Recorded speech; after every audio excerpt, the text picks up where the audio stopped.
నకిలీ గుర్తింపు కార్డులతో శ్రీవారి సేవా టికెట్లు వసతి గదులను పొందేందుకు అక్రమార్కులు చేస్తున్న యత్నాలకు అడ్డుకట్ట వేసేందుకు టీటీడీ సిద్ధమైంది. ఇందుకోసం ఆధార్ను టీటీడీలోని పలు సేవలకు అనుసంధానం చేయనుంది.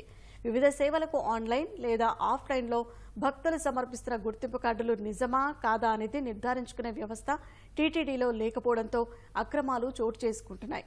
కూటమి ప్రభుత్వం ఏర్పడిన తర్వాత ఆన్లైన్ ఆఫ్లైన్ బుకింగ్లపై టీటీడీ ఈవో శ్యామళరావు సమీక్షించారు.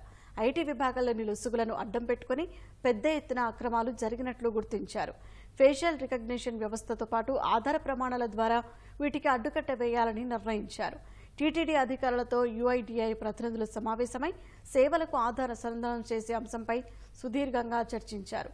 ఆధార్ చట్టం 2016 ప్రకారం సేవలు వినియోగించుకునే ఆస్కారం ఉందని అభిప్రాయపడ్డారు. ఇందుకు 2 ఏళ్లకు రిజిస్ట్రేషన్ రుసుము కింద 20 లక్షలు టీటీడీ చెల్లించాల్సి ఉంటుంది. ఒక్కో ఆధార్ గుర్తింపునకు 40 పైసలు, ఈ కేవైసీకి ₹3.40 టీటీడీ కట్టాల్సి ఉంటుంది. ఇటీవలే టీటీడీ పాలక మండలి సైతం ఆధార్ సేవలను వినియోగించుకునేందుకు ఆమోదముద్ర వేసింది.